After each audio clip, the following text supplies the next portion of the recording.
Hi friends, ಎಲ್ರಿಗೂ ನಮಸ್ಕಾರ. ಮಾಮೀಸ್ ಕಿಚನ್ಗೆ ಸ್ವಾಗತ. ಇವತ್ತಿನ ವಿಡಿಯೋದಲ್ಲಿ ನಾನು ಬೋಟಿ ಫ್ರೈನ ಹೇಗೆ ಮಾಡೋದು ಅಂತ ನಾನು ತೋರಿಸ್ಕೊಡ್ತಾ ಇದ್ದೀನಿ. ಆದರೆ ಅದಕ್ಕೂ ಮುಂಚೆ ನಮ್ಮ ಚಾನಲ್ ಇನ್ನೂ ಸಬ್ಸ್ಕ್ರೈಬ್ ಆಗಿಲ್ಲ ಅಂದರೆ ಈ ಕೂಡಲೇ ಕೆಳಗಡೆ ರೆಡ್ ಕಲರ್ನಲ್ಲಿ ಕಾಣ್ತಿರುವಂಥ ಸಬ್ಸ್ಕ್ರೈಬ್ ಬಟನ್ ಮೇಲೆ ಪ್ರೆಸ್ ಮಾಡಿ, ಹಾಗೆ ಪಕ್ಕದಲ್ಲೇ ಇರುವಂಥ ಬೆಲ್ ಐಕಾನ್ ಮೇಲೆ ಪ್ರೆಸ್ ಮಾಡಿ ತಪ್ಪದೇ ಹಾಲ್ ಅಂತ ಕೊಡಿ. ಬನ್ನಿ ಇವಾಗ ಈ ಬೋಟಿ ಫ್ರೈಗೆ ಏನೆಲ್ಲ ಐಟಮ್ಸ್ ಬೇಕು ಅಂತ ನೋಡ್ಕೊಳ್ಳೋಣ. ಬೋಟಿ, ಈರುಳ್ಳಿ, ಟೊಮೊಟೊ, ಕರಿಬೇವು, ಹಸಿಮೆಣಸಿನಕಾಯಿ, ಕೊತ್ತಂಬರಿ ಸೊಪ್ಪು, ಉಪ್ಪು, ಚಿಲ್ಲಿ ಪೌಡರು, ಶುಂಠಿ ಬೆಳ್ಳುಳ್ಳಿ ಪೇಸ್ಟು, ಮಟನ್ ಮಸಾಲ, ಗರಂ ಮಸಾಲ. ಬನ್ನಿ ಇವಾಗ ಫಸ್ಟು ಬೋಟಿನ ಫ್ರೈ ಮಾಡಿ ಬೇಯಿಸ್ಕೋಬೇಕು. ಹಾಗಾಗಿ ಒಂದು ಕುಕ್ಕರ್ ಇಟ್ಟು 1-2 ಸ್ಪೂನ್ ಅಷ್ಟು ಎಣ್ಣೆ ಹಾಕೊಂಡಿದ್ದೀನಿ. ಹಾಗೆ ಒಂದು ಈರುಳ್ಳಿನ ಸಣ್ಣ ಕಟ್ ಮಾಡ್ಕೊಂಡು ಸೇರಿಸ್ಕೊಂಡಿದ್ದೀನಿ. ಈರುಳ್ಳಿ ಸ್ವಲ್ಪ ಚೆನ್ನಾಗಿ ಫ್ರೈ ಆಗಬೇಕು. ಈರುಳ್ಳಿ ಫ್ರೈ ಆದಮೇಲೆ ಬೋಟಿನ ಸೇರಿಸ್ಕೋಬೇಕು. ಬೋಟಿನ ಈ ರೀತಿ ನೀಟಾಗಿ ತೊಳ್ಕೊಂಡು ಸಣ್ಣ ಕಟ್ ಮಾಡ್ಕೊಂಡು ಸೇರಿಸ್ಕೋಬೇಕು. ಹಾಗೆ ಟೇಸ್ಟ್ಗೆ ಎಷ್ಟು ಬೇಕು ಅಷ್ಟು ನೋಡಿಕೊಂಡು ಉಪ್ಪನ್ನ ಸೇರಿಸ್ಕೋಬೇಕು. ಹಾಗೆ ಒಂದು ಅರ್ಧ ಸ್ಪೂನಷ್ಟು ಅರಿಶಿನ. ಇಷ್ಟು ಚೆನ್ನಾಗಿ ಮಿಕ್ಸ್ ಮಾಡ್ಕೋಬೇಕು. ಮಿಕ್ಸ್ ಮಾಡಿಕೊಂಡು ಚೆನ್ನಾಗಿ ಒಂದು 5-10 ನಿಮಿಷ ಚೆನ್ನಾಗಿ ಫ್ರೈ ಮಾಡ್ಕೋಬೇಕು. ಅದರಲ್ಲಿರುವಂಥ ನೀರಿನ ಅಂಶ ಎಲ್ಲ ಫುಲ್ಲು ಈ ರೀತಿಯಾಗಿ ಡ್ರೈ ಆಗಬೇಕು.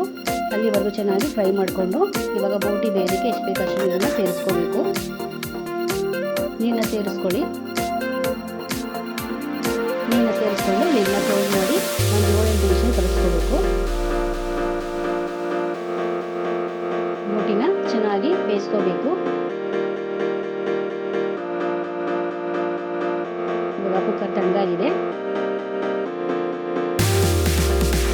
ಬೋಟಿನ ಈ ರೀತಿಯಾಗಿ ಚೆನ್ನಾಗಿ ಬೇಯಿಸ್ಕೋಬೇಕು. ಚೆನ್ನಾಗಿ ಬೇಯಿಸಿದೆ. ಇವಾಗ ಒಂದು ಕಡಾಯಿ ಇಟ್ಟು 1-2 ಸ್ಪೂನಷ್ಟು ಎಣ್ಣೆ ಸೇರಿಸ್ಕೊಂಡಿದ್ದೀನಿ. ಎಣ್ಣೆ ಬಿಸಿ ಆದಮೇಲೆ ಒಂದು 5 ಹಸಿಮೆಣಸಿನಕಾಯಿ ರೀತಿ ಉದ್ದ ಕಟ್ ಮಾಡ್ಕೊಂಡು ಸೇರಿಸ್ಕೊಂಡಿದ್ದೀನಿ. ಹಾಗೆ ಕರಿಬೇವು ಸೊಪ್ಪು ಸ್ವಲ್ಪ ರೀತಿ ಫ್ರೈ ಮಾಡ್ಕೋಬೇಕು. ಇವಾಗ ಒಂದು ಈರುಳ್ಳಿನ ಸಣ್ಣ ಕಟ್ ಮಾಡ್ಕೊಂಡು ಸೇರಿಸ್ಕೊಂಡಿದ್ದೀನಿ. ಈರುಳ್ಳಿ ಈ ರೀತಿ ಚೆನ್ನಾಗಿ ಸ್ವಲ್ಪ ಫ್ರೈ ಮಾಡ್ಕೊಳ್ಳಿ.